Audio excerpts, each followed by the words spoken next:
That gets people's attention, right? Hello, everyone. I'm Jim Vorbach. I'm the Director of Division of Library and Information Science. I hope everyone had a pleasant journey in. Myself, I came from far east Long Island, not too far east, Huntington. And as I was driving in, daydreaming as I normally do, I was just kind of surprised by all these, signs popping up. Brooklyn Bridge closed, use alternate, Cross Island, Throckneck Bridge closed, use alternate. And of course, in my daydreaming mode, I'm saying to myself, gosh, I hope God doesn't work that way. Heaven closed, use alternate. Morning. So we have this is the 6th DLIS Symposium to the community and beyond, new media and evolving services in libraries. And I'd like to introduce our panel, who's going to start us off. We have Michael Morea. Michael is the director of the Gold Coast Library. Previously, Mike was the manager of electronic resources and services for the Nassau Library System. Prior to becoming a librarian, Mike was a software developer, specializing in building web-based applications. A second panelist, Jamie Papandrea. Jamie began her career in library services as a page at the Brookhaven Free Library in Suffolk County, Long Island. She returned to Brookhaven in 2008 while completing coursework in St. John's LAS program, when she was hired as a children's librarian's assistant. She then worked as the adult and young adult services librarian before accepting the position of director in October of 2013. And our third panelist, I think may still be in transit, Michele Echols. Is Michele here? Okay, so I'll introduce Michele as soon as she arrives. So on that note, the panel is connecting communities through training, collaboration, and service. And I'd like to turn it over to Mike Morea. Good morning, everybody. Actually, can you all hear me? No, we need this okay. We need this for the recording. 8 online. Okay. If I can figure out how to get this. I think I did it. Can everybody hear me now? Excellent. Okay. Actually, in addition to the bio that Dr. Vorbach read on me, one of the things I'd like to point out here is that I actually was a St. John's graduate in 1995 in the math department. I did my grant work here at St. John's with Dr. Vorbach when he was in the math school doing software development. So as at least portions of the rest of the world try to talk about how we don't need libraries anymore because we have the internet, in St. John's we have 2 math people working in software development who decided to switch over to library. I think that's always an important thing to remember, that clearly us software people are finding reasons to still interact with the library and make libraries better. So let me just open up my PowerPoint here, which is not that exciting.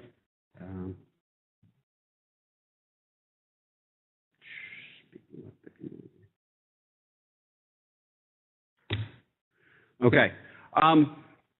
Beyond that, I figured this is actually a slide from a presentation I did here for one of the previous symposiums talking about my view of technology as a director. I've pretty much been everything in a library, starting from when I was a little kid. I spent most of my time in the library when I was younger with my sisters going to story times. I actually got introduced to computers through a computer club in 1984 at the Bethpage Library. I've been a page, I've been a reference page, I've been a children's librarian, I've been a young adult librarian, I've been a reference librarian, I've been a system manager for electronic resources for the Nassau Library System. And now I'm a library director. One of the things, my view is probably a little bit different, but one of the things I will point out is being in Suffolk, in Nassau County, we are all independent libraries. We all work together through the system, but we all are governed by our own communities. So there is no central administration. So that might be something, it in fact is very different than you might find in the Queen's system or in New York Public or any of those places. So some of the things I talk about, keep in mind, we're talking about the smaller libraries in Nassau. This is my view of libraries, or where we're trying to go. Libraries, as we knew them, still, as much as we talk about how they're changing, they still are the way they were too. My little library, we serve 11,000 people in Glen Head, New York. We do over 100,000 physical circulations a year and 100,000 visits. So as much as we're moving to ebooks and we talk about all these other things, in a community as small as mine, to have people moving that many items every year, people still are clearly using us the way they did. At the same time, the big thing to always realize is they don't need us anymore the way that they did. I can go online tonight, I can rent whatever movie I want and do it cheap. I can rent whatever book I want, I can do it cheap. They don't have to come to us. They need to find reasons to come to us. So in everything that you do in library, always keep in mind that you are selling even as you are offering free service. You are telling people why you are coming to them. And my goal in life is to make it so that the library is everywhere in the community, whether that is people accessing information through our website or items through our website, whether it's looking up information on the library, or if it's just thinking about how the library can get involved in pulling the community together. And in my community, that is a huge thing because we are the first new library in Nassau County in 60 years. Again, as everybody's saying, who needs libraries? We have the internet. My community in Glen Head, 2/3 of the North Shore School District never had a library. They voted down library referendums 8 times since the 1950s. And in 1999, a Girl Scout troop went to their leader and said, "Dude, why don't we have a library?" And troop leader said, "I don't know, let's find out." They put together over 2 years a giant community discussion that essentially, again, is everybody saying we don't need libraries, decided we absolutely need a library. So in 2001, they voted to create the Gold Coast Public Library Funding District. That vote had pretty much historic turnout. They had 75% of registered voters come out to vote, and it passed by over 75%. My community owns the library. It is a source of pride for them that it's something that they could come together and do. And since we've opened our doors in 2005, that's only grown. We did focus groups a few years ago to rebrand the library in the public consciousness. The image I used in this PowerPoint is not coming through. So let me actually, hold on one second. Let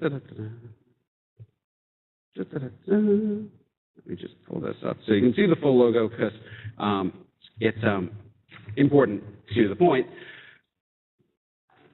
If you look at our full logo when it fully loads, the community, when it looked at the library and they thought, what does this library mean to us? They came up with the slogan, powered by community, because it's their library. So for us, it's a little bit easier reaching out to people, but everything we do, we try to get out. We try to go beyond our doors. We try not to wait until people need information and they go elsewhere. We get out to the schools, we get out to the local groups, and we talk to them about what we do and how we can help them on a daily basis. Let me pull back from here for a second. All right. Now, in general, again, we're lucky. We're brand new. They voted to create us. But for a lot of libraries, the biggest thing is people don't know what you do. In a lot of cases, your staffs don't know what you do. I find one of the biggest problems we have in library is that administration talks about doing things that they plan programs, and they forget to tell anybody about it. And sometimes that includes the people at the front desk. So you'll find directors out in the community, out in meetings talking about, we do this great thing. It's so what everybody loves it. You go, I'm going to go in that library and try to use that service. You go to the front desk and go, hi, I heard you have this. Can we do it? What the hell are you talking about? It's a really bad disconnect. So the question is, how do we let people know what it is that we do, and how do we make it easy for them to find it, even if we're not paying attention? The big thing I wanted to talk about today is how we mechanically actually do this with the community. As I loaded, our website is still a huge thing, even as we do these other things. The library website allows you to a place that you can describe all your services, that you can keep all your information. It's an easy way to point people to the information you have. We have a museum pass program at Gold Coast. Basically, people are able to check out vouchers that allow them to get free access into the different museums in the area. We got 13 of them. They can book them online. Just basically come in, you take it for 3 days, you go to the museum, you go for free. There might be a few other things you need to pay for, but for example, we have the Long Island Children's Museum in Garden City. The pass saves the average family $60 when they go. You know, we get 100 uses of for the year with one pass. You know, it's only 365 days in a year, so it's pretty much completely used. That pass saves the community $6,000 just in that one pass alone, and they're going out and experiencing things with their kids. But there's nothing about that program that requires special paper documents hidden in desks in my library to describe what it's about. We use the website to put every single thing there is to know about those museum passes there, that both my staff, I'll just use, for example, I should pull it up.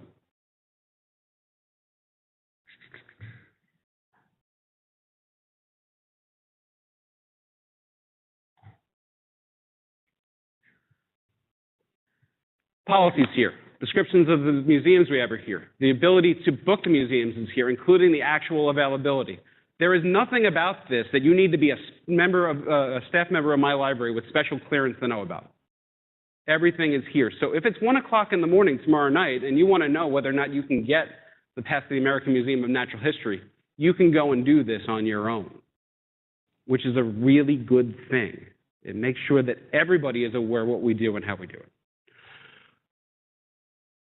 This is just one example of that. But once you have this, all the other things that everybody talks about, your Facebook, your Instagrams, your Twitters, it all becomes easy because you're driving off the same information. I always found with programming in libraries when I was younger, we all had this really weird sense of marketing. You had the person who for years was putting together a newsletter that got mailed out every 2 months. Like people, you know, were going to remember everything that happened in 2 months at a time. You had a different person on the staff describing the exact same information on their website, and then you had a third totally different person making flyers, again, describing the exact same thing, all in different manners, all not hooking those things up together, and all making it impossible for anybody who actually wanted to find the information to find it. You more or less needed to stumble on one of these things. What we do now that we have everything centralized back in the website then is go out on all these spirals.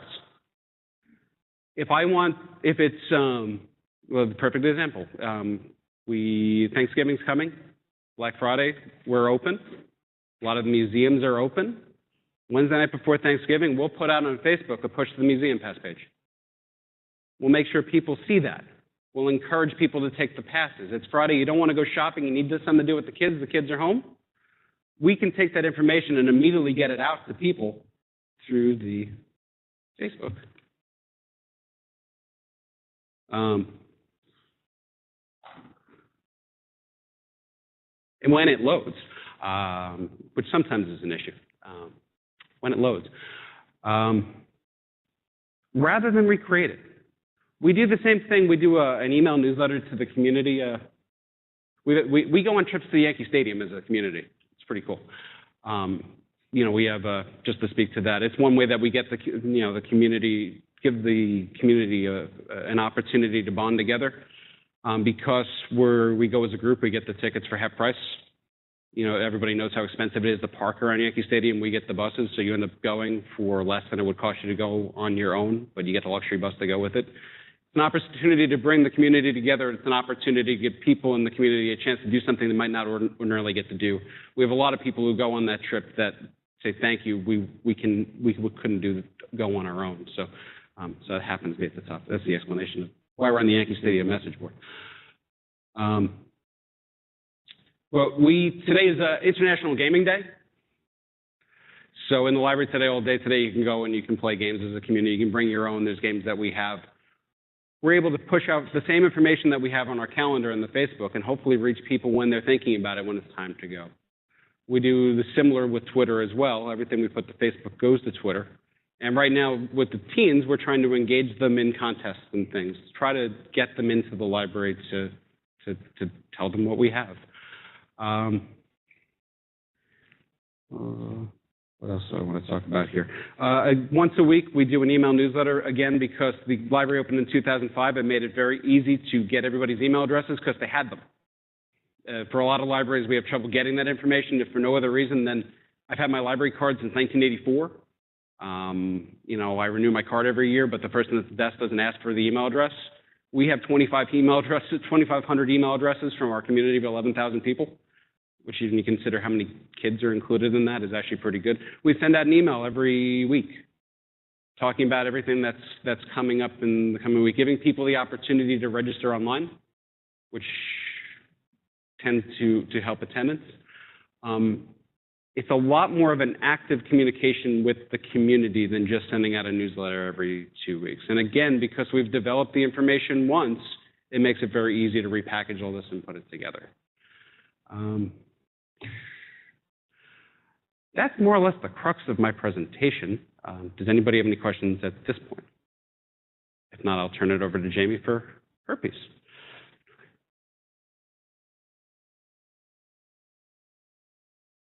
I'll turn it over here.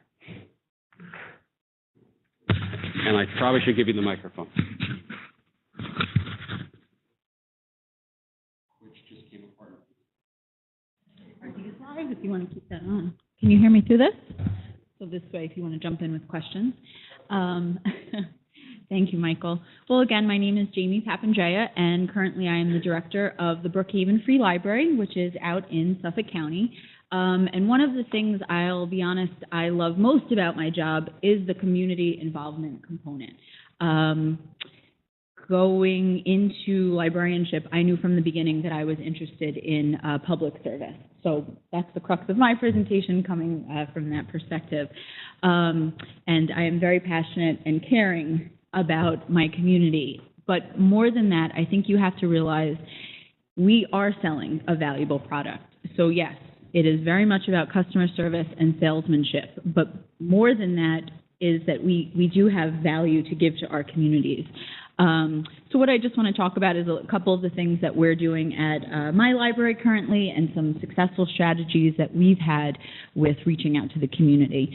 And to start, one of the things as an administrator that I had to look at was set some clear goals. So we had to define what are we looking for? What are we looking to provide to our community? And one of the things that we decided across our building was that we wanted to be more involved in the schools on every angle.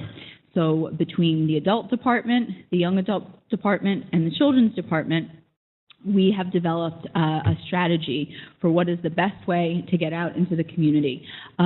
We have an outreach coordinator who attends every PTA meeting known to mankind.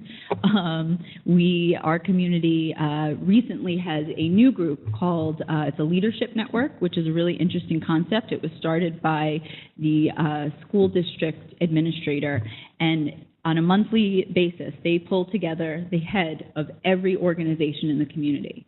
And I think that is setting such a wonderful example. There are people in the room from police, fire, from churches, from, there's 2 libraries in my community. We both attend, everyone from the schools. And I just think it's a really wonderful use of time to have all of these people in the same room talking about the same issues. And one of the things that we commonly find during these discussions is, hey, this is your problem in XYZ organization. Well, guess what? We actually have a solution. You know, oh, you're looking to do presentations, but you don't have a projector. Guess what? The library has one that you can borrow. You know, your staff is looking to do some technology training for people with resume help or navigating the internet. Well, guess what? The library has qualified, skilled professionals to teach you how to do these things. So that's been a real benefit of participating in that group. So that's one thing that my community does. So besides just setting a clear goal and looking at how you'd like to be involved, it's also necessary to look at your organization itself and be very familiar with what is our mission statement. Some libraries might decide, hey, I don't think it's my responsibility to be in the schools. They might decide that that's not something their community values. However, speaking for my community, they value that cooperation. And I think more and more people in our communities, more of our tax-paying members are looking to their organizations to work with one another and to partner. So, you know, we carefully look at our mission statement on a regular basis. We've also had to look at our internal policies. Do our policies bring the public in, or do they keep them out? So we used to not allow the community to use our meeting room. At one point, I guess there was this terrible fear that, we're going to be overrun by Boy Scouts and, homemaker groups and whatever the case was. But in our small, little, very tiny library, many nights of the week, our community room remained unused, which frankly, I see as a waste of taxpayer funds. If there's a need in the community to have meeting space, and I have meeting space that has been paid for by the community, it seems a little ridiculous to me that we wouldn't share it. So that was something that we recently did at my library. We've kind of opened the doors. We, of course, still have some restrictions based on our needs, because you can't forget your own identity. But that's just one way that we've tried to really look and say, this is a service that we can provide to the community. So yes, sorry, looking at your policies is great. Did you want to jump in, Michael? Yeah, come on up with me. Yeah. We're going to work together. We're going to work together. This is going to be great. One of the things, as Jamie mentioned about the schools, a lot of people talk about how reference is dead, and no one uses electronic databases and things like that. One of the problems that I've found consistently with the public libraries is that most of us know how to purchase the electronic resources. We just forget to tell the community about them, or what they can do for them, or why it is that we would still be paying for these things in an age when you can, Google knows everything for free. One of the ways that we've tried to solve that is two ways with the schools. One is a public library working with a school library to try and simplify our subscriptions. If the school needs access to a database and the publisher doesn't have restrictions on it, there is no reason, except for cost, and most of the time we make that work, that the public library shouldn't purchase that resource for the entire community, because all the kids are members of the community. So we've been able to partner with the schools to simplify our resources and make sure that we're providing everything that the kids need. But even bigger than that, the biggest user for the public libraries of our research materials is the kids. The ones doing the reports. I don't know about you, but in my spare time, I don't typically start doing research to write reports. I mean, maybe genealogy, things like that, but I'm typically not going to start writing literature essays because I'm bored. So it's the kids that are going to make the most use of those things, and the people that are talking to the kids are the teachers, who are adults who don't have these needs at home. So if you're not talking to the teachers and making them aware of what it is that you do and what you have, the kids aren't going to, because the teachers are going to be going to Google and printing stuff out for them and pushing them to the wrong places. So what we started to do was have CEU training for teachers on our resources. So my staff goes into the school, and all the teachers are required to do continuing education, and we teach them how to use the databases. We teach them why they would use each individual one, and we give them the push that when they go back to the classroom, that they actually use those databases as part of the assignments, and not just in the way that they might mention them, but we assign in the class, this week, go use this Grolier database to answer these questions. And that's what the kids are required to do. So when they get older, they get into high school and they have to actually write research papers that need a higher level of information, they've already been trained and given the idea to think to use these resources through the library, rather than just trying to get as much information as they can quickly off of Google. And it's been a fairly successful thing for us. Again, Gold Coast, we serve 11,000 people. I grew up in Bethpage. I worked in Bethpage. We serve 20,000 people. My database statistics are about 500% higher than they were in Bethpage because of the efforts that we've taken in Glenhead, doing that type of thing. Yeah, no, that's a wonderful, wonderful example. And speaking more about the CEU credits, we equally, our district does an in-service day, which I would imagine many of your school districts do. So we set up a meeting with the liaison for instruction for the district, and we made our sales pitch. And frankly, you have to remain passionate about the sales pitch. There is something behind it. We are not selling a frivolous product. We know that we have valuable skills to serve the community. And frankly, in the school district, we all know that there are so many things being added to a teacher's plate every day, that is information literacy, is digital literacy their top priority. Frankly, there's just no way that it can be. So us having those specialty skills, I think we can really distinguish ourselves. And I also just see the community, the library, as a real role model for the community. And there are just many different ways. So whether it's the education component, many libraries, as we all know, are now installing solar panels. Which again, they're setting the example in the community. Hey, we're concerned about energy efficiency. We have all these ceilings on our building, let's put them to good use. So I think it's just a lot more of this dialogue about how can we set the standard that it's important to continue that part of the conversation. Right, and part of, as Jamie said before, the idea of trying to pull the community organizations together through the library, some of that is knowing how to provide the space and get out of the way. Mm-hmm. You know, just being there and allowing people, as Jamie said, you know, the Boy Scouts, the Girl Scouts, allowing them to use that room that's empty. Mm-hmm. It's not hurting you to pull the people in and allowing them to do the community's work. Even if you're not actively involved, just your being there is going to get them to think about you when the time comes for other projects. Mm-hmm.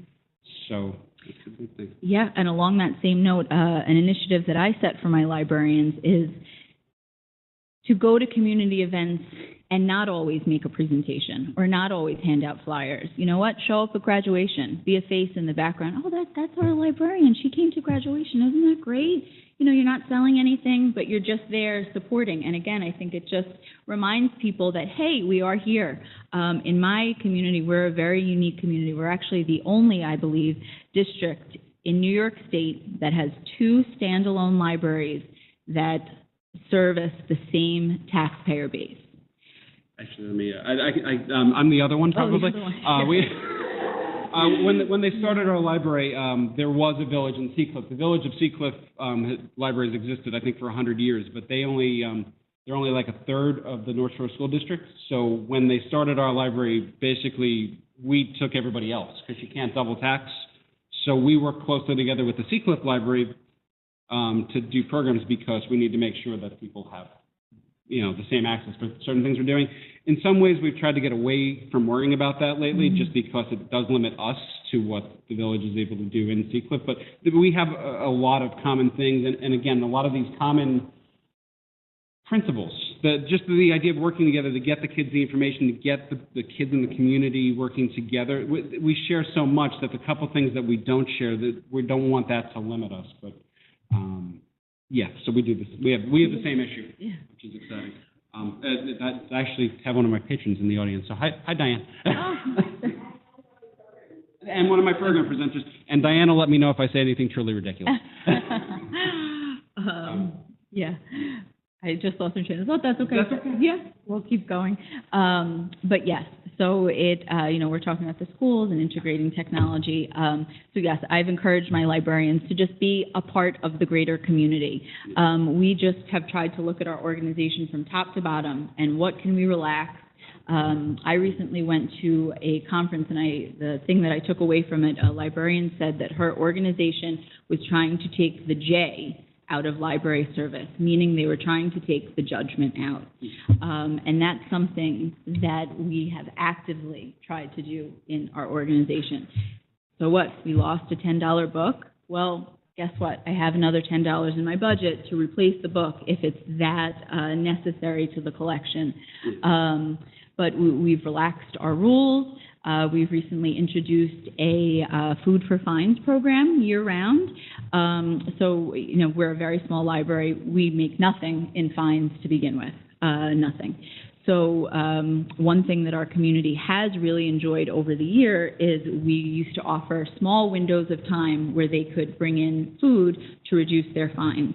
It was very popular. We have a very generous community, most of whom do not have fines, but are just so thrilled to have somewhere to bring the food and donate, that we decided it would be a goodwill effort to enact this policy year-round.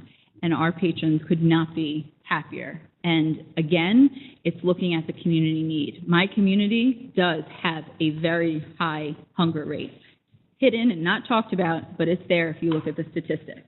And unfortunately, several of the food pantries have very, very limited hours for drop-off. So if I'm a good-hearted person who wants to drop off pallets of food, but I work 9 to 5, well, guess what? I can't do that. But now I can stop at my public library, hey, they're open till 8 o'clock on a night, and they'll distribute it. And we rotate between the food pantries. We also, along the same line, this summer worked with Island Harvest and were a site for free lunch distribution. And that, I could not have been more pleased with how that program worked, frankly. Island Harvest is an amazing organization to begin with. They did all of the hard work, and basically we just needed a space. And when they called me, it was just before the summer was about to start.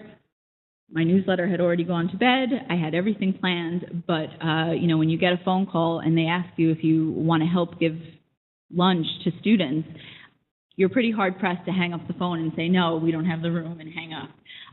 So what we did is we have beautiful property. We didn't have the space for it. We rented a tent. We set up a tent for the course of the summer, got some tables, and we made it work, and they were there. Our community was happy to see us taking that example, and it worked out nicely. The families who maybe were coming to us for lunch didn't know that we were there, and they found us. We're a little off the beaten path. We're not a Main Street library. So guess what? They found us. Maybe they came inside. Maybe they checked out a few books. Maybe they didn't, but at least now the light went off in their head that we're here. So that's just sort of another example of an unconventional partnership that's addressing a community need. Yeah, and I do think a huge part of this comes back to being open to trying to do anything that you can. I mean, you don't want to end up doing things that are going to end up costing the community more through you doing it than others doing it, but there's so many things that the library can do that will be more efficient than it would the community doing on itself. And part of that is going back to Fines is the best example of it. I think in libraries over the years, even if it's not true of every library staff, it's a perception the public has of, in Seinfeld, the library fine collector. We're in this or that. I have a library with a budget of $1.6 million. I absolutely promise you, if you waive a $10 fine, the $16,000 in fines we collect a year will have absolutely nothing to do with the continued operation of the library. It's about creating those community connections, and that fine and sticking to your guns on that fine that much is never worth the negative you're going to get from that as opposed to the positive you can do with it. And a lot of that is getting that through to the staff and being open, like Jamie's talking about, to the possibility of the things that we can do and worrying more about that than some of these other things. Once you the fines is just a good example of the type of thought that you have to kind of get away from when trying to serve the public. It's not what we're there for, so. Yeah, how are we doing on time? We're doing pretty well, but we could probably babble about this for a while. Do we want to open for questions, or there was supposed to be a third presenter? So. Oh, okay. All right, come on up.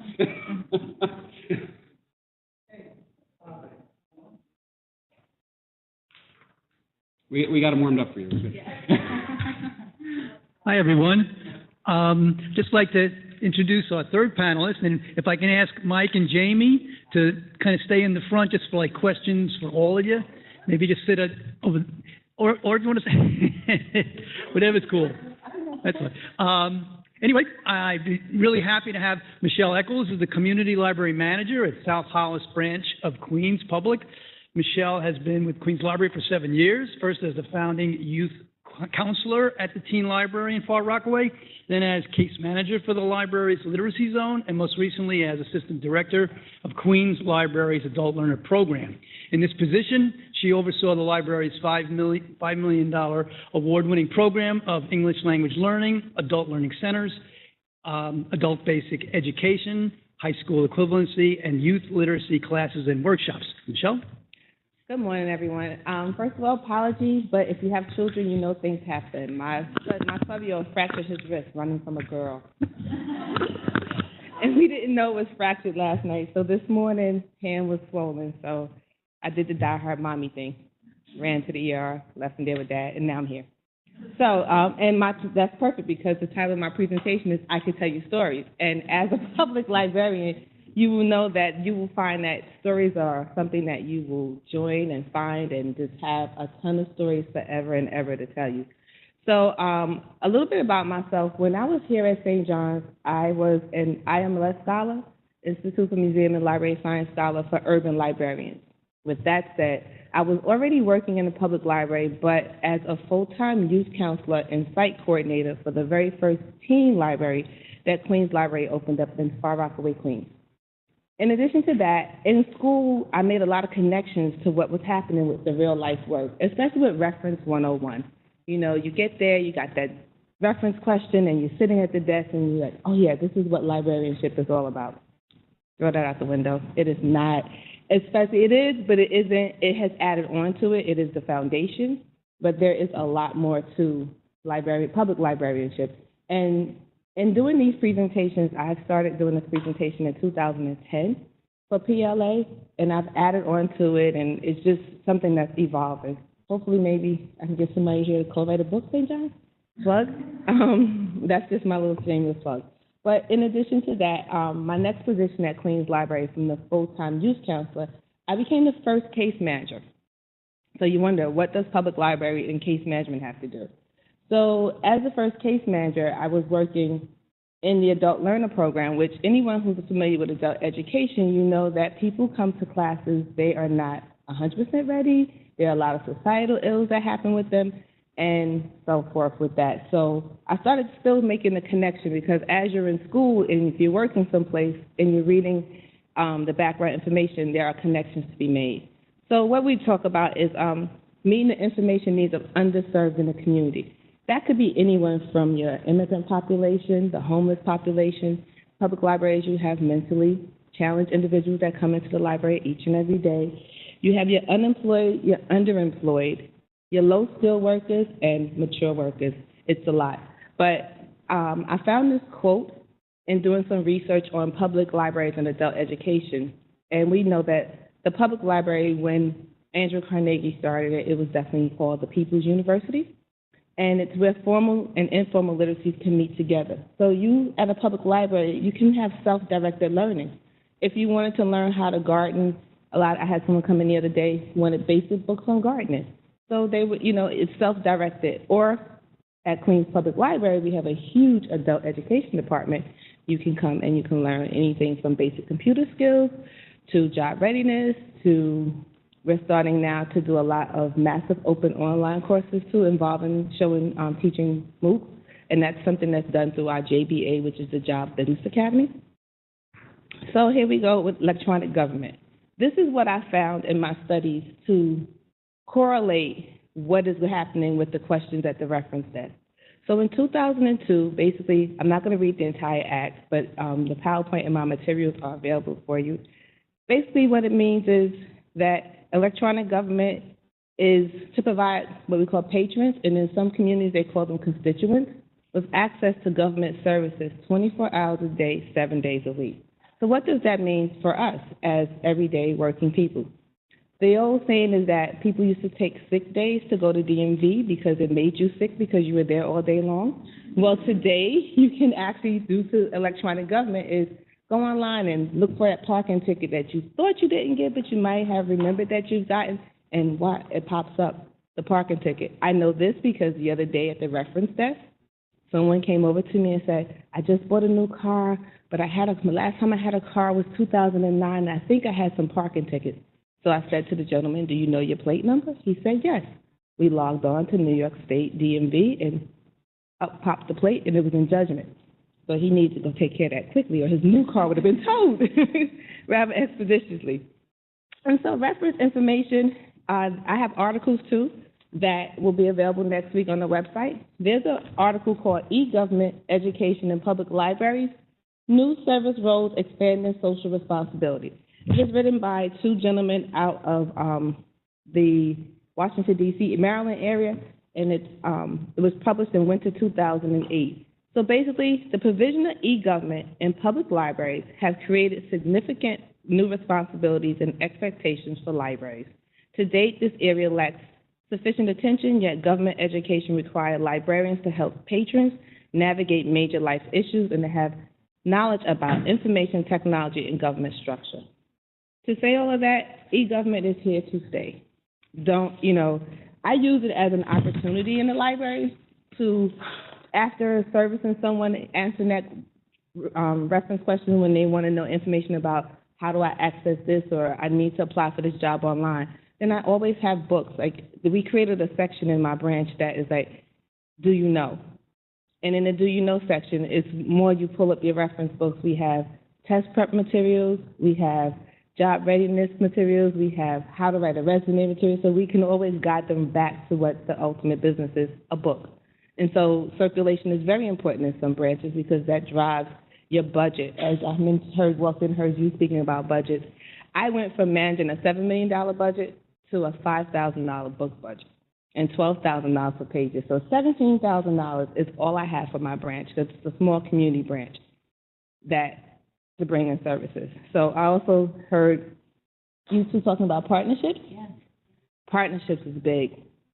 It's really, really big today. And when I worked as a case manager in the adult learning program and even as the assistant director of the adult learning program, one of our grants stipulated that we had to submit a list of partners, community partners that we worked with. And I want to say that community partners are great. If you happen to be a manager or you are wanting to know about how to work with different populations, so the homeless population, if you have a partnership with the Department of Homeless Services for those who live in New York City, it's a great partnership. They will bring people, they have people who are community events planners, and they come out to your locations and do presentations. When bedbug was big, guess what? The Department of Health came to my branch, and the Department of Health came in, and they did a whole presentation on bedbugs and, what it was, what caused it, and the community was very happy for that. So, continuing on with my presentation, I found this article, another article by Rachel Coddart, that states that customer service for many social service agencies is diminishing. What does that mean? Where are the people going? They're coming to the public library. And I love this cartoon that I found, Dennis the Menace, that said, I remember we came to the library just for books, but look, there's an arrow pointing to the computer room, audiovisual, lecture hall. Lecture halls are now changed into classrooms at some large public library institutions like Queens Library. Most of our program space in the morning, we use them for ESL classes, pre-HSC classes, job readiness classes, you name it, there's a class and there's something going on. So the importance of e-government and how it affects the public library. Remember the traditional librarian? She sits behind the desk. It's really no more sitting behind the desk. You're out, you're engaging with your customers in your branch. So there's a change in the customer base. Customers are coming in because to afford internet for some low-income individuals, it's very pricey to have internet in your home. So where would they arrive to? The public library. So I also have this, what I want to talk about is 20th century reference librarianship versus the 21st century librarianship. And these are all my interpretations of what I've noticed in public library service. So in the 20th century traditional reference question, customer comes over, hi, can you help me research a book about Dante? We are taught to say, sure, but I'll need a little more detail. What would happen next at that reference question? Think about that particular reference service. Now, today, the customer comes in, I telephone my caseworker at the local Department of Social Services. He or she told me I can go online and fill out the application to recertify for SNAP benefits or food stamps, depending on what state you're living in. What happens next? Now, you think about someone has to give their personal information to log into these sites because sometimes they require you, if you help someone who wants to apply for unemployment benefits, they need to punch in their Social Security number. So what I generally do is we have a laptop that we use and we show patrons how to access the site, and then you just turn your back so that way you're not looking at their personal information.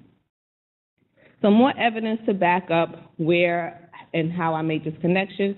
ALA has a site that they did this initiative back in 2009.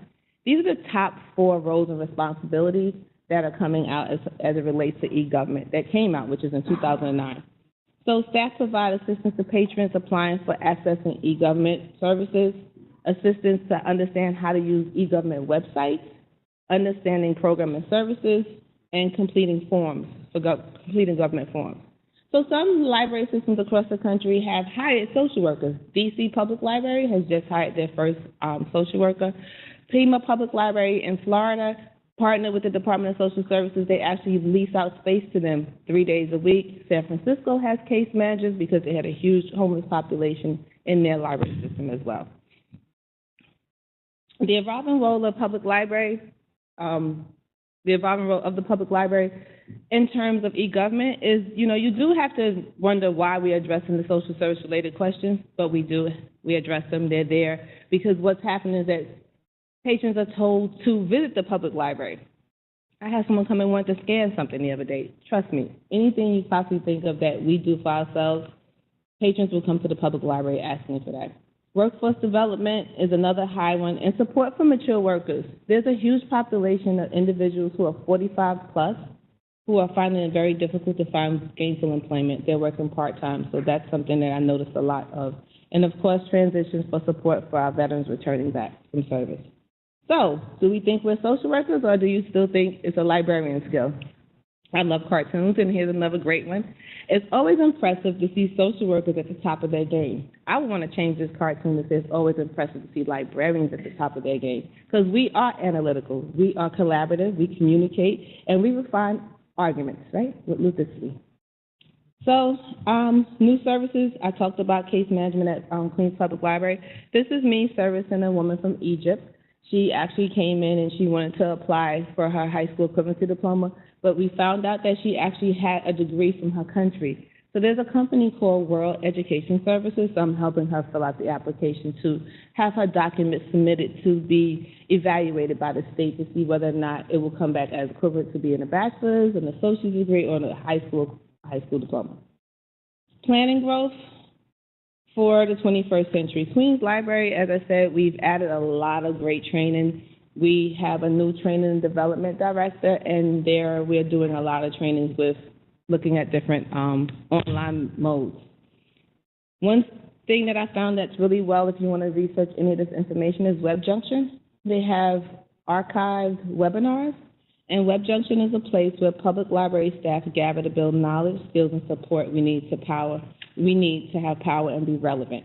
It's a great resource, webjunction.org. Before I close, I would like to also talk about a program with Queens Library, how we're expanding our case management services. We're expanding case management services because we've opened up 2 additional teen libraries in branches. And in the teen libraries, they are going to have case management that work with families. Because we notice that teens ages 16 to 24 in New York City are disconnected from a lot of things. They're disconnected from themselves, first and foremost. They're disconnected from education. They're disconnected from employment. But they are connected to their smartphone. So there are things that you can do to reconnect them back with their smartphone. We also have a UPK program that involves having case management as well. We have our first universal pre-K classes at our Brookhaven branch. And that's about it for me on case management and why I think am I a librarian or a social service provider. Questions? Thank you.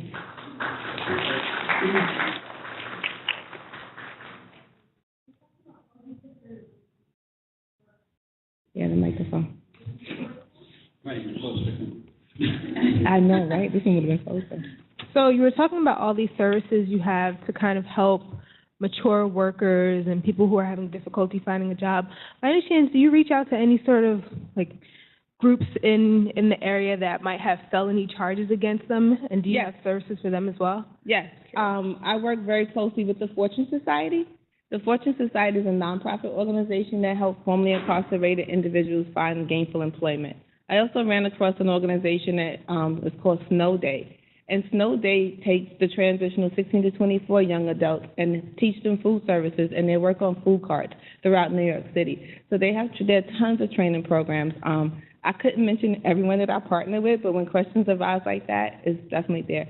I also, if you're looking for great resources, I sit on the advisory board for the Health Information Technology Empowerment Tool, which is www.HITESITE.org. It's a great tool where you can find anything from food pantries to special education classes for newly immigrant students. It's it's my best friend, and it really helped me when I found it back in 2010 as a case manager. It really helped me bridge the gap, and we use it a lot at Queens Library. I think it's the microphone. Hi, we have a question from Twitter. Jamie, does your library have a museum pass program? And if not, would you consider creating one? Yes, our library actually has a Museum Pass program. Like Michael said, ours is very successful as well, and we're very fortunate that we actually have a family in the library community that supports it with a donation every year. And we actively look at our statistics, feedback from other patrons, and that's been another example of how we've relaxed our rules. When we first had the passes, of course, there's this fear, we have to have very set rules, otherwise people won't know what they're doing, and they'll have the passes for 3 weeks and never bring them back. Exactly, the horror. So recently, we've just re-examined our Museum Pass policy and made it a little bit easier for our patrons. Yeah, it actually is, one of those examples of how sometimes calming down is helpful. A lot of these museums, as long as you're not calling them every 3 minutes, if someone doesn't return it, you have somebody else with a reservation. If you call them, you explain the situation, you're typically nice enough to let the person in anyway. So it's just it's important to get it back. And, again, we use fines as more of we want to make sure that you bring stuff back. That's why we have fines. It's the only reason we have fines. But we'll survive. Yes. I actually had something to say if there weren't any other meeting questions.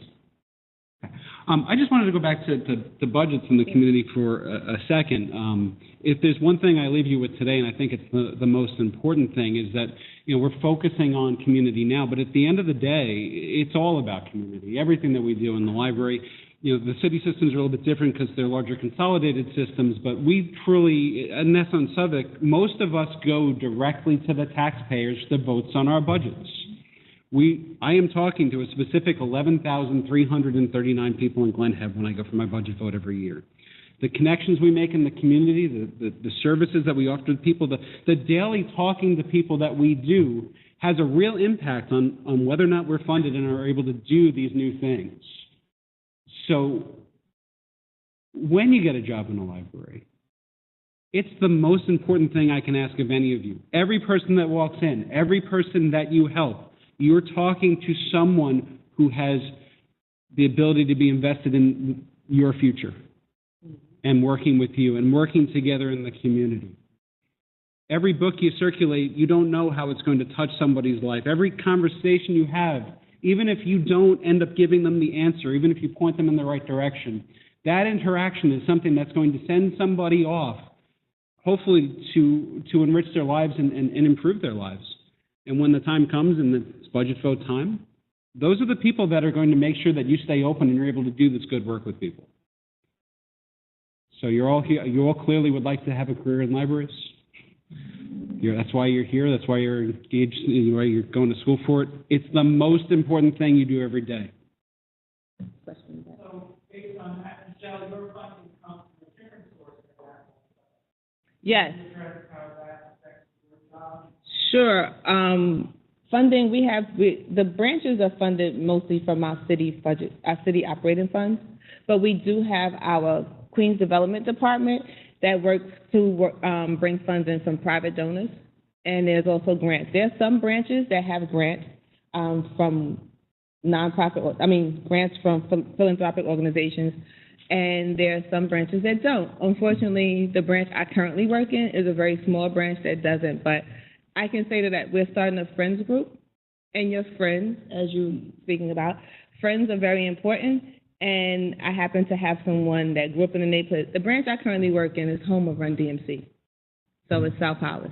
And it's home of Run DMC, Russell Simmons. So I had someone come into the branch the other day and wanted to know what I'd be interested in partnering with something that Danny Simmons is having. That's Russell Simmons' brother, who's a big artist. So hopefully it's in talks right now. I'm not going to talk a lot about it, but hopefully something will mature from that. So as the gentleman stated, community, just knowing your community friends group, work well. Now, on the other side, when I was working in the adult literacy department, we applied for grants through the New York State Department of Education. So we had the state grants where they have what they call the workforce investment grant. And under those grants, that's what drove most of the work in the adult ed program. In addition to that, there are city funds for the 16 to 24-year-old population class that we have. That's funded through the New York City Division of Youth and Community Development. So even if you're in a small town, you still have youth boards, you still have senior boards, and working with formerly incarcerated individuals. There are just a multitude of opportunities if you want to get into writing grants. The Foundation Center also has great grant writing tips for anyone interested. That's free, and they have a ton of webinars. So when you leave school with a foundation, but you have to be willing to build upon that foundation. And I like to look at the word learn and drop with the letter L, and you're left with earn. And if you drop with the letter N, you're left with your ear. So what do we use our ears to do? We use our ears to hear. If we hear, we learn. If we learn, we can earn. So that's basically how I tell my disorderly teens. Thank you. You can use it. I actually use that with my disorderly teens in the afternoon when they're very rambunctious, and try to get them to go into the program room to participate. But really, don't stop learning. I mean, that's what public libraries is about, lifelong learning, and that's it. And I think in some ways it's probably even more important in the city systems, even what I'm talking about, because I pretty literally can talk to every person in my community. I mean, right. She can. So getting involved in the groups that are talking to all the different groups in the community, it allows you to actually talk to everybody more than right. I deal with a lot less people. So I'm really trying to bring those people together, but I see most of them all the time. I mean, there's lots of people that don't come in, but small community, I see all those people. Question in the back. I just have one comment and one question. My comment is, I was a Cub master, and a healthy fear of having Cub Scouts in your library is a good thing. Yes. We met a couple of times in our local library, and boy, those guys were high energy. my little library doesn't have a full-time custodian, so yes, absolutely. Yes. I'm a custodian. I had one. I still have I'm still a custodian. We have full-time custodians, and the other day I had to roll my pants up and go in the patron's bathroom and with the mop. Yeah. And then my question is, using your crystal balls, where do you see your respective libraries in 5 years' time? And with the assumption you have the resources to do it. I can start most easily. My library is about to embark on what will be basically a 6-month conversation with the community on the future of the library. So in 6 months, I'll have a very clear idea of what that means. I'm sure Diane's interest is piqued, but it's going to be a fun time, and you'll probably see it in the newspapers and stuff. So for me, Queens is a very large system. It's 63 branches. So from the overall higher administration, we're working on our strategic plan, FY15. It's a playbook. Powerful people, powerful places, powerful, help me out, Queens Library. Powerful people, powerful places, and programs, powerful programs. Yes, that's it, the 3 Ps. So that's from the larger scale that they're working on at Queens Library. Now, for the individual branch that I manage, I've only been there 2 months, so I'm still learning the community. So the only thing that I can say that in the next 6 months that is definitely going to start is the Friends Group, because every library deserves a Friends Group, because your friends can advocate with the local council members, and they can be the ones that bring the churches and the synagogues and just every religious institution that needs to partner with you, and even the local community-based organizations. Your friends will be the one that help bring them in, and they also raise money. Their book sales bring in money. Their bake sales bring in money. My friend works in a branch in Connecticut, and they partnered with TGIF, and they had family night. And that netted 5% for them. So if you're working in the suburbs, you can benefit from things of that nature as well. In terms of my organization, I'm actually very excited for the next 5 years. I see our community outreach just frankly exploding in different and unique ways. Our building is very small, so it's a blessing and a curse. On the one hand, out of lack of space, we are forced to get out in the community. And I'm just personally very excited about seeing what the future holds. My community itself has had a lot of changes over the last couple of years, and the people who are involved now just seem concerned about the greater good. So I'm excited about getting us out in the community in some non-traditional ways, and basically doing anything that has ever been said it couldn't be done in my building. That's what we're excited about. Anybody else? Good morning. Good morning. I just want to say, like, everything that all three of you have said this morning has been very inspiring, and it makes me look forward to being a part of library science and being a future librarian. But I want to ask about the F word, fines. So, in like each of your libraries, what do you think is the future of fines? Because it's not like a revenue-generating enterprise. Would it be done away with in the future, or? Well, here's the thing. The more and more that we move towards electronic resources, you know, at this point we partner with the other 53 libraries in NASA to offer ebooks and downloadable audiobooks. We do downloadable music. There's no fines on any of that. So just naturally, as more people read digital resources, maybe things that aren't in our building, that's going to go down.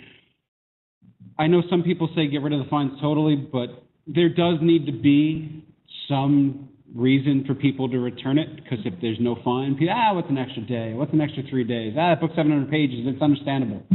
That's the only reason we charge fines, is to create that incentive for people to bring stuff back. So again, it's really not. We budget it. It's about $16,000 a year, but again, out of a $1.6 million budget, that's not even 1%. So it's not something we're operating on. It's like, oh my God, we can't. No, it's completely, please return this if you need an extra reason to. This is why. At Queens, I can see fines still being around because we do have ebooks, but a lot of our communities don't have access to the internet. So for us, fines will still be around. I have to make discretion with fines because our biggest thing at my branch is DVDs. And we loan DVDs either for 3 days or for 7 days. And I have to come in and people don't read the 3 on top or the 7 on top of the DVD. And we have self-check that's 24 hours a day, but people will return the DVD 7 days later, and especially the kid DVD. So we added to read down your fines if it's a kid. The fee, so the kid can still borrow, we'll add it to read down your fines, and the kid will come in and read down their fines and earn book bucks to reduce the fines. So at my system, I don't think fines are going away anytime soon. In my building, like I had mentioned before, we switched to the food for fine policy. So I imagine us keeping that around for a while because we like the connection to the greater good. But I could ultimately see fines completely going away in, speaking solely for my building, just based on honest statistics. Circulation is not really what keeps my building going. It's more program and just access for computers and other things. If we were just based on circulation alone, we probably wouldn't be the most successful business model out there, if I'm being honest. So I could see us just, completely doing away with it in a few years. And again, it's a thing that comes down to be totally reasonable. If you got someone who's constantly returning things a week late, you need to pay the fine. But it's an accident. We waive fines for things like that all the time. It's not meant to be punitive. It's just an encouragement.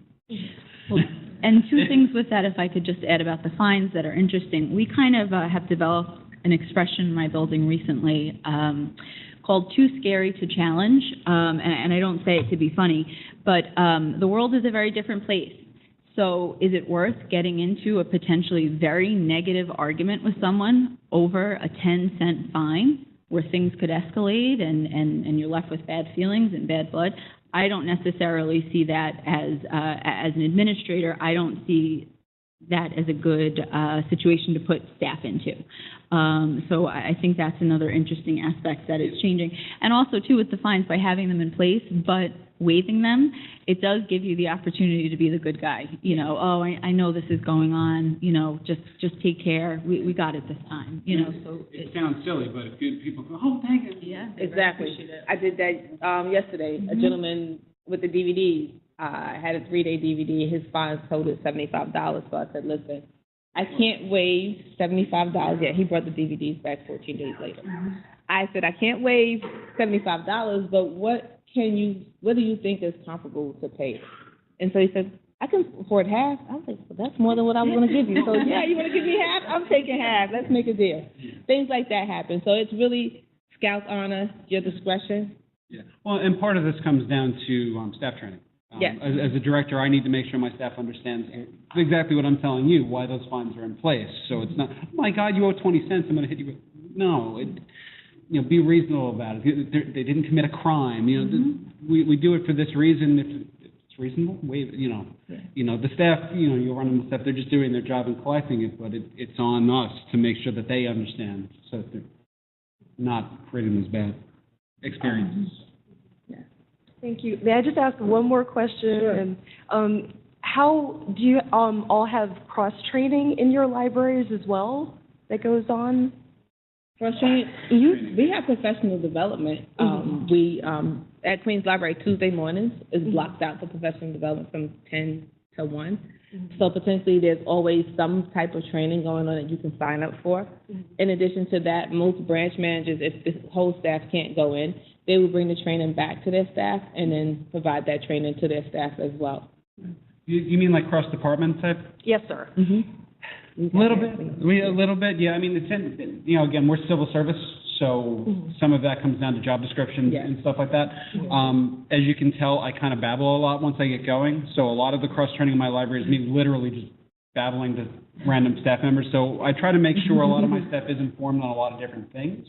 Again, we're physically small, so there's not a lot of mechanical stuff that needs to happen, but I do try to at least make sure that everybody's informed, but not necessarily to do the job if somebody else was missing. If no other reason, again, civil service job descriptions, those types of things are okay if the person is willing to do it, but not so much if they're unhappy with it. So. I echo that too. Queens Library is civil service. We're non-civil service, and we're very small. So, yes, there's a lot of cross-training. If someone goes down on a Wednesday, we need CERC to cover children's. They might not be able to, unfortunately, get the same level of service, but yes, we do have a lot of cross-training. My building's 4,400 square feet on 2 floors, so there's always somebody near the desk. You're really not getting away if some of these. Kind of get it that way, too. Thank you. You're welcome. Thank you. Hi again. Queens recently went through a major overhaul of its services, and as a patron of Queens, I'm curious as to how steep was the learning curve with the new self-checkout, with the open access that's happened in the libraries, with the introduction of new technologies. How do you educate the patrons about those services and technologies that you're utilizing in the libraries now? We have workshops. We have customer service specialists that are trained to work with technology. So they have workshops. We offer computer classes, basic computer classes. For the branches who were fortunate to receive the Google tablets, there was extensive training on Google tablets before they rolled them out. And then the customer service specialists train the community on how to use the Google tablets as well.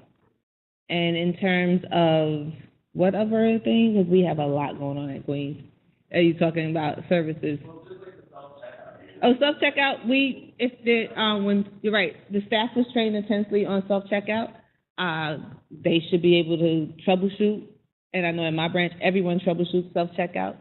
In addition to that, if a customer is really having problems with self-checkout, they can bring it to our customer service desk, and then we will check it in for them. So.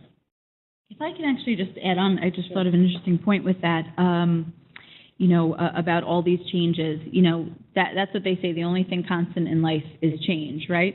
So as an administrator, I see it very important that I am the calmest person in the building, because you know what, life changes all around. And yes, it's frustrating that library or whatever e-resource we're using this week requires a password and next week doesn't require a password, but doesn't it happen to all of us in every aspect of our daily life? So I think, again, it's another example where we can model behavior, and have your staff say, yeah, I know it's frustrating. I experienced that too, but let me show you how, and owning up to the fact that there are changes all around us. So, And stuff's going to go wrong. Yes. All the time. Plan for that. Yeah. Be able to think on your feet. Think outside the box. That's what I like to call it. Thinking outside the box. I have a certain situation, you have this great program planned, and all of a sudden the presenter doesn't show up, and it may be something that, can I go in there and do this program? Or is there anybody in my staff that would be willing to go in and do an adaptation of the program? Because you have 20 people in the program room waiting for the presenter. That happens. I occasionally do story times. Yes. Story time anytime, right? Yes. So as someone who's deeply connected to your own community, how do you get people who don't really, in a community, I'm from East New York, And so a lot of people don't really use the libraries there. Is he in Brooklyn? Yeah, in Brooklyn. I'm born yeah. and raised in East New York, Brooklyn. Yeah, you're what? I was born and raised in East New York, Yeah, Brooklyn. so that's where I'm at. So there's a lot of people who don't really use the libraries to the full advantage, and there are a lot of people who don't have access to internet or computers. Yeah. How do you reach out to those people? That's my South Hollis community where I currently work at. They come in to use the computers. So oftentimes, I'm just a friendly person, so I don't have a problem walking over to patrons saying, "Hi, how are you today? What's going on? Oh, are you having any problems working with this?" And then building that relationship will then open up the door for that person to come back and return and ask that question that may be a social service question, like, because it is, that type of community. In addition to that, programs, word of mouth works very well in the community. And you're at the East New York branch in Brooklyn? No, I'm just I live there. Oh, you That's live where I'm there? from. I don't work in the. Okay, so there's a public library on New Life Avenue, the Brooklyn Public Library No, system? there's one by Skink. Skank, New Life Avenue. Oh, that's Skank. the one. Okay, yeah. Mhm. It's connected to the church across the street. That's a very reformed. That church is very active in the community. Mm-hmm. That also the local council member in that community district. Mm-hmm. Get to know them, and they changed recently, so I really don't know the names. I haven't been in Brooklyn in a while, but the community outreach into your local council members will help and get individuals in there. But that Brooklyn Public Library, that particular branch, offers classes to adult education classes as well. I think what I'm trying to say is for the people who don't really know that they can go to the library to use those resources. Health centers. Okay. I've outreached to health centers because in South Hollis, for me, I went down the block to the health center because we offered a Zumba class, and I took the flyers down to the health center, and then the class became full. So the local health centers in that neighborhood would be the best place to get individuals from that community to understand that the library has changed and they're offering a lot of great, innovative, creative programs. Thank you. You're welcome. You mentioned about flyers, so there's a funny story about, we made the flyers, in the library. Exactly. You don't put them up in the library. I just said I went down the block to the health center with my flyers for the Zumba class. No, it really is kind of funny. Right. Again, I was the electronic resources manager at the system. I mean, some of the conversations that I've had over time with people telling me how people don't use the resources are just hysterical, where it's like, you don't even have the link on your website. How the hell do you think they're going to use it? So, I mean, flyers would be a nice step. But, getting out into the community, getting the information out into the community is important. I have a new young adult librarian and we've taken on an intern from the high school who's going to kind of be our liaison with the schools. We're trying to get out to the pizza places, to boards in the schools, to try and get all over town to get that information out and for places for people to find it. And again, that content that we put on those flyers is coming from stuff that we've developed for other things and is then linking back into the other mechanisms we have. So we don't have to recreate the wheel every time we want to talk about something. We create it once, and then we get it out as far as we can. But if you don't do that, if you just put it on the wall in the library, you're not going to reach anybody that's not coming in already on a daily basis. Mm-hmm. So. Yeah, community development. Yeah. I just want to add community development. Community partnerships are your best friend into having your library, your building filled with programs, because you have programs. Your question was that people who don't come to the public library to read or they don't have internet access.